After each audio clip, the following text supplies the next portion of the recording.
Пред 2 дена од печат излезе новата книга на велешанецот Александар Сашко Кукулев, кој е неговото трето дело поред. Се вика Водена приказна, а Водената приказна и приказната како ова дело настана, ќе го имаме во следните неколку минути. Сашко Кукулев или Александар Сашко Кукулев е наш гостин. Сашко, драго ми е што те имам. Прво честитки за третата книга. Водена приказна е, реков, твое трето дело после патувањето на Петар Келемен и потоа како избравме американски председател. Судејќи според имињата на книгите нема некоја поврзаност. Зошто Водена приказна? Навидум нема никаква поврзаност, но они што ги има прочитано сите три книги ќе најде една убава конекција во сите три книги, а тоа е можеби лајт мотивот на моето постоење Велес. Сега каква врска има со Петар Келемен, како има со како избравме американски председател со Водената приказна, ќе видат од како ќе ја прочитаат приказната. Водена приказна по градот Воден, бидејќи тоа е вториот град во кој сум безмерно влюбен и до безумство го сакам. Тоа е едно прекрасно градче, малку помало од Велес, се наоѓа во Северна Грција, Егејска Македонија, и град во кој имам поминато долги години, не постојано живење, туку многу често го имам посетувано на подолги временски периоди и мислам дека го сакам за тоа што успеав да му влезам во сршта на неговото постоење, му ја сватив душата. И оваа Водена приказна името го доби токму по ова градче. Колку што знам, Водената приказна се практично приказни кои си ги доживеал ти во твојот престој таму некаде пред 15 години во овој град. Меѓутоа зборуваат за приказните, тажните приказни, трагедиите кои ги остави зад себе граѓанската војна во Грција, но не само врз тамошното македонско население, туку и врз населението кое до ден денеска таму живее. Значи, трагедиите кои двете страни, дури и она која напаѓаше, ја чувствува до ден денеска. Така е. Само уште на почетокот да ги разбиеме дилемите. Ова не е книга во која можете да прочитате, како да се изразам, кукумјавчење на тема каде сте македончиња, жално плаче мајка Егејска, солзи сами капат простими и така натаму и така натаму. Не. Таа приказка е веќе слушната, изџвакана, видена, може би повеќе од колку што е потребно. Ова е една своевидна ретроспектива на последиците, една современа ретроспектива, со која се обидувам да ги согледам последиците кои граѓанската војна во Грција ги рефлектирала врз тамошното население. Кога велам тамошното население, мислам на македонското население во Грција, во Егејска Македонија. Ние многу често ги посетуваме тие градчиња, тие ни се питорескни, убави, имаат убави паркови, има убава природа и така натаму и така натаму. Луѓето кои ги познаваме по име, ги познаваме по нивната работа, ги познаваме по некои нивни основни дневни активности, а рома никогаш не сме се задлабочиле во сршта на тоа како живеат тие фамилии, како живеат меѓу себе, семејствата, и кои рецидиви од граѓанската војна 46-49 ги носат во себе. Ова се приказни слушнати од реални лица со кои делев животен простор во ендопското мало во срцето на Воден. Значи, ова книга... Да го објасниме што значи ендопското мало, имаш објаснување во книгата. Да. Јас успеав вчера да прочитам дел од неа. Значи, грците го користат терминот ендопи за тукашното население. Сега не викаат тие се македонци, тие се тукашни, со тоа им признаваат дека тие биле тука и пред тие да дојдат и така натаму. Го зборуваат ендопскиот јазик. Апсолутно го зборуваат ендопскиот јазик или македонскиот јазик, бидејќи ние со тие луѓе и до ден денеска прекрасно се разбираме. И тоа беше една, бидејќи јас растев со мелодичниот воденски македонски јазик, поради едната баба, поради другата баба, и мислев дека ова е приказните што се овде поместени, мислам дека исполнувам некој долг кон нив и кон кон прекрасното детство што го имав со нив. Почнува книгата со опис приказна на еден човек, на еден пилот од Англија кој влегува во својот авион и раскажува за тоа како се сеќава не на неговата мајка, туку на неговата тетка. Малку една бизарна приказна, која што потоа да не ја откриваме сега нормално да не ја откриваме целата приказна, но читателите кои подоцна ќе прочитаат книгата практично сваќаат зошто водената приказна почнува така како што почнува. Практично тоа и не е дел од водената приказна, туку ова размислување на пилотот Мекензи е тргнато од книгата. Можеш ли малку? Можам, да, со големо задоволство. Многу ми е драго што е ова приметено. Значи, пилотот Мекензи е еден пилот на РАФ кој учествува во завршните операции за, условно речено, ослободување, кој гледаме работите од грчка страна, на целата земја од партизанското движење, од единиците на Даки и Елас. Значи, британското војно воздухопловство му помага на грчкото војно воздухопловство и извршува воздушни напади врз тој дел од територијата на Грција. Приказната за Патрик Мекензи е многу интересна, што тој 1989 година се враќа во едно село во близина на Водено Русилово и буквално на колена коленичи од куќа во куќа и бара прошка од тамошното население за нападите што тој како пилот на РАФ ги извршил 48 година. А знаеме дека таму се фрлани напалм, бомби. Токму така, неговиот товар со напалм е ракетиран врз тој дел од Македонија. Егиска Македонија, нели? Во книгата точно ќе најдете и колку напади се извршени, кој ги извршил, со какви авиони се извршувани и така натаму и така натаму. Ама мене ми беше многу интересна таа негова човечка димензија. Прво ми беше предизвик да сватам што има во главата на еден човек кој влегува во својот авион, знаејќи дека таму каде што сега полетува ќе посее смрт. Дали тој човек нормално расудува, дали е тој нормален лик, дали е тој нормално човечко битие или е само една машина за убивање. Но и таа машина за убивање мора да има некој центар од кој се покренува. Тоа е неговата глава. Сакав да се запрашав себе си што има во главата на еден таков човек. За тој дел да го изопштам од регуларната содржина на книгата.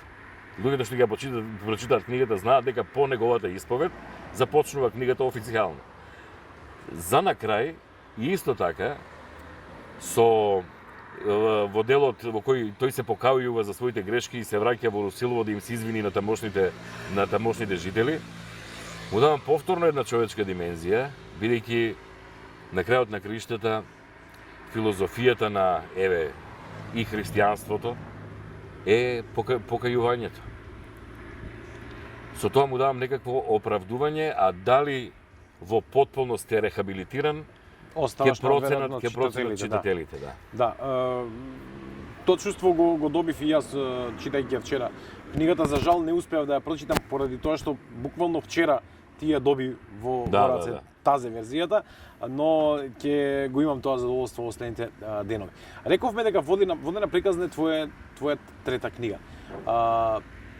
Релативно доцна почна да ги издаваш твоите дела, иако знам, се познавам одамна, колку што те знам, толку време и пишуваш, но долго ти требаше да се охрабриш твоите дела, да ги дозволиш на широката читалска публика. Некои знаат, некои не, тие што знаат, оние што се одвеле повеќе или помалку знаат, но оние што не се одвеле са ги интересира нашиот разговор.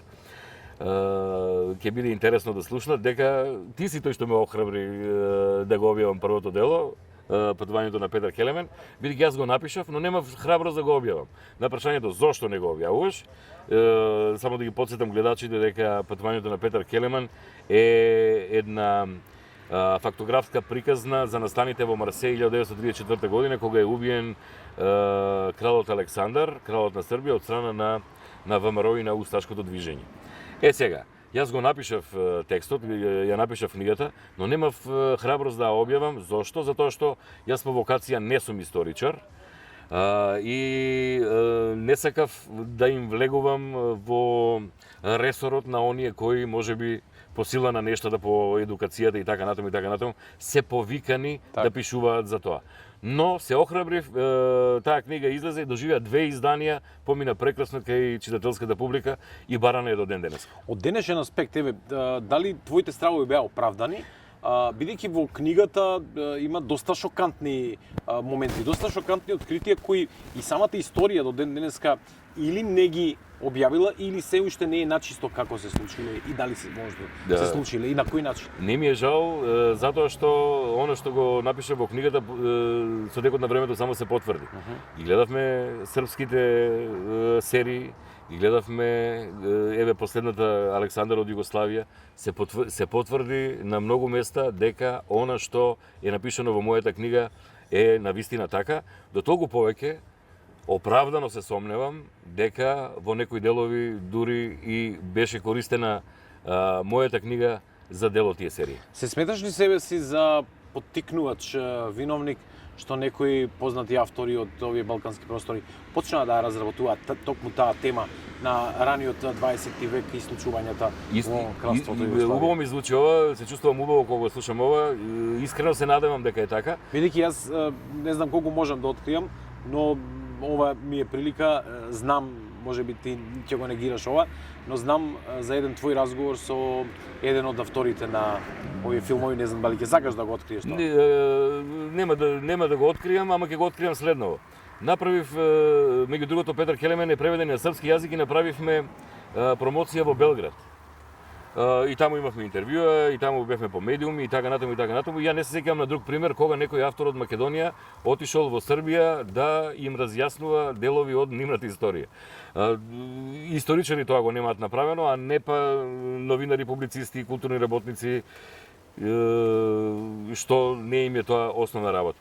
Ако имаше некаква приметба и ако имаше некакво незадоволство, уште тогаш ќе беше изразено, напротив, таму приказката помина многу добро и задоволен сум како и патувањето на Петар Келемен се помине и на српскиот пазар. По Петар Келемен дојде твојата втора книга со еден многу актуелен наслов, како избравме Американски председател. Книгата излезе непосредно по сега не знам како да го квалификувам, но феноменот кој велес го прослави во наводници во светски рамки, а тоа се лажните вести за кои се тврди дека му помогнале на Доналд Трамп да стане председател или влијаеле на изборите во Америка. Зборува ли книгата токму за ова? Меѓу другото да, и јас не би бил толку предпазлив дали со прашањата дали воопшто влијаело и така натаму, бидејќи ние сме сведоци на пресконференција на Хилари Клинтон, каде што Велес и Македонија експлицитно беа спомнати. Сега, тоа што ајде ќе го користам јас тој назив, велешките тинејџери. Младите велешани се снаодливи и вешти во користењето на новите технологии и тоа што тие го направија пред се да заработат, не верувам дека имаше политичка некоја задна намера да се влие врз републиканците или демократите. Напротив, парите беа лајт мотивот и во дечката сила младите досетливи велешани тоа успеа да го искористат и без друго се вмеша во изборниот процес 2016 година на најмоќната сила во светот, Соединетите Американски држави. И тоа е така. Имаше многу контроверзии околу оваа тема, дојдоа многу етаблирани и не толку етаблирани светски медиумски куќи овде во Велес, правеа разни приказни за тоа кои се овие велешани и нивното присуство тука не беше дочекано баш најпријателски, посебно од страна на инволвираните во оваа приказна. Имаше ли ти можеби некаква, имаш ли приказна некаква со ова? Дали Да, апсолутно. Дали познавам некого од Дали познаваш и како ја примија оние кои беа инволвирани во оваа приказна? Повеќе како забава, бидејќи јас тука не се занимавам со нивниот начин и што тие конкретно правеа. Со моралниот аспект. Со моралниот аспект дали е тоа. Јас само сакав да им ја објаснам на луѓето технологијата што беше користена. Како време во кое живееме дозволува и технолошкиот развој дозволи дозволи, не казнето, бидејќи ни Facebook, ни општо земено социјалните мрежи нема развиено таква заштита во проектирањето на било која од социјалните мрежи. Нивниот ум не стигнал до таму дека може да биде злоупотребен условно речено, на таков начин.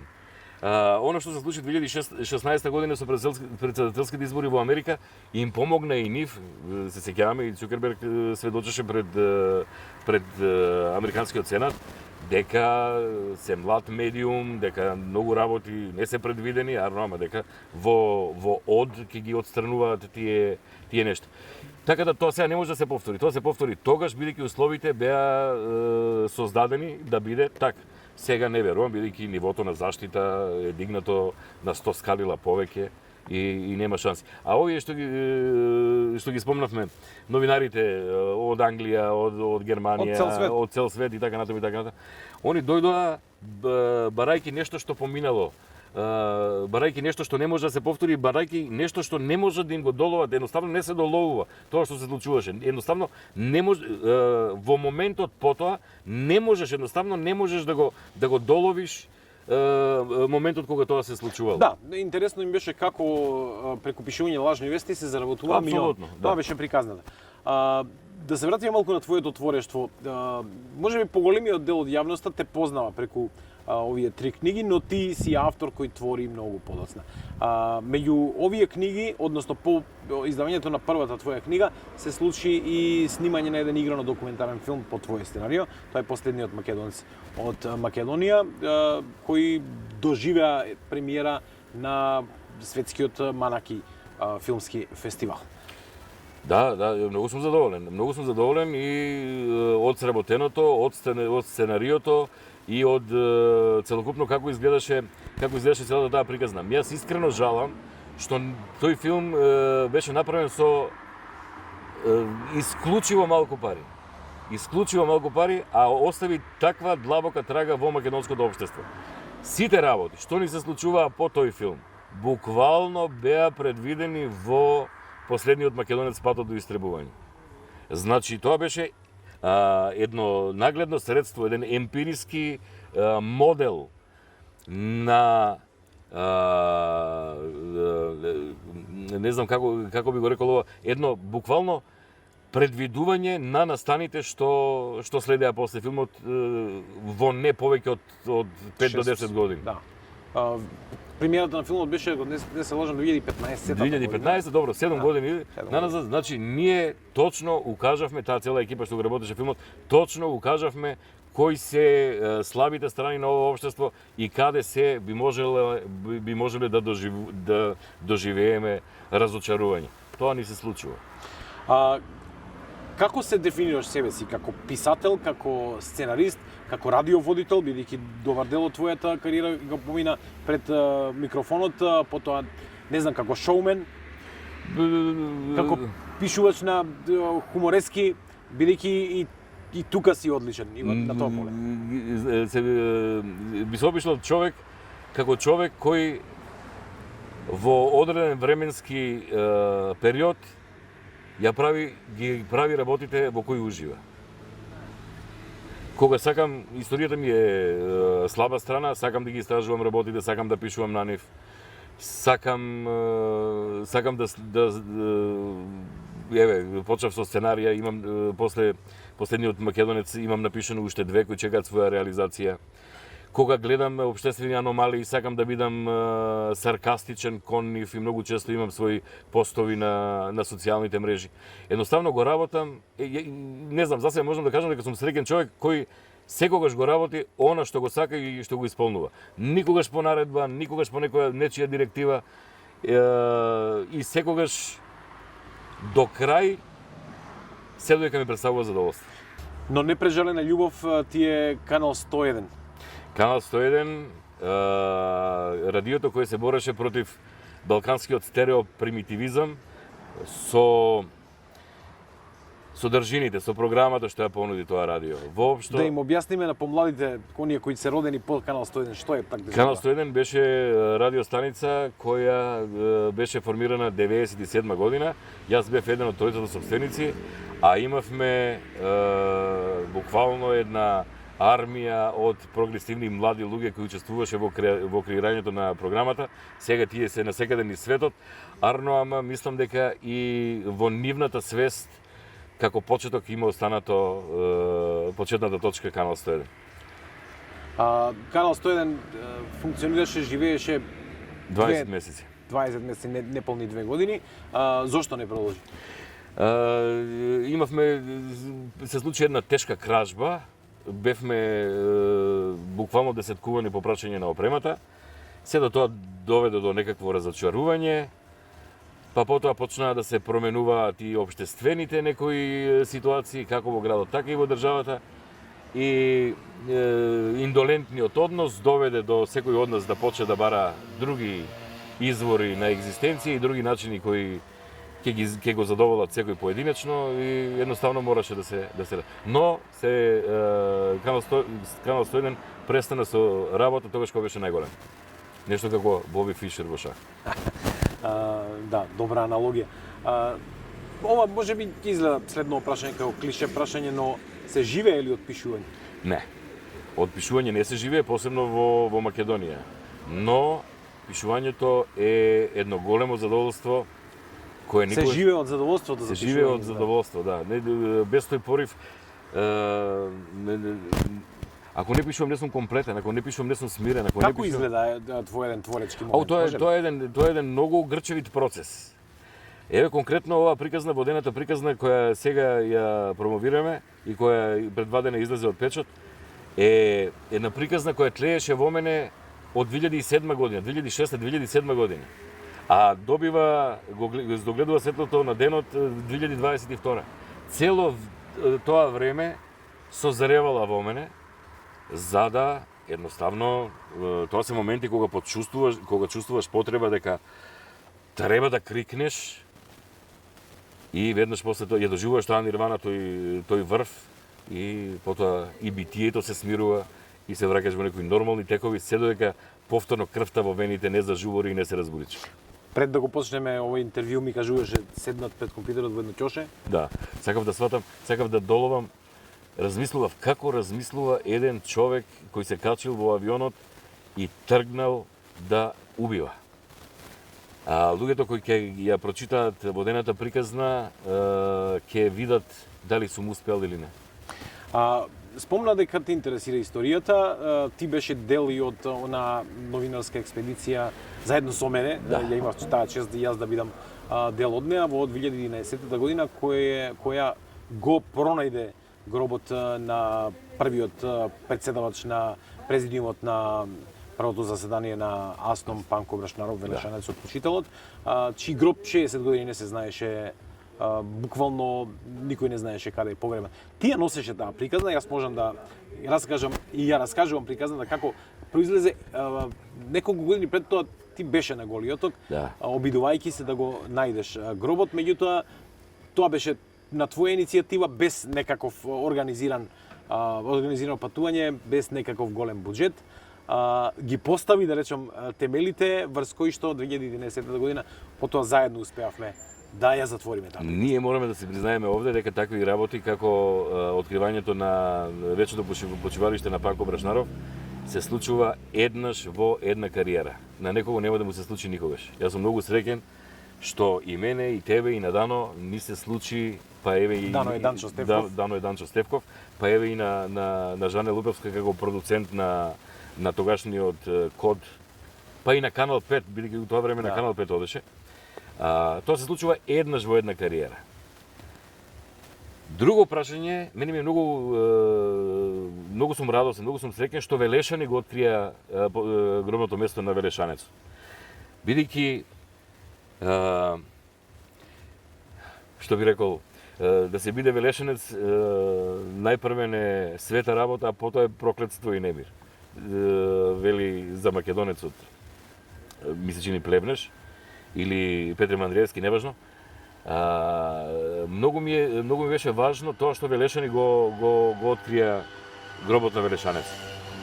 Исто така, сиот овој срам, што од 2011 година до 2022 година, што не е мрднато со малиот прст, во насока на откривање, поточно на пренос на неговите посмртни остатоци од Мирогови во Загреб во Велес, тоа оди на душа на надлежните, кои да се.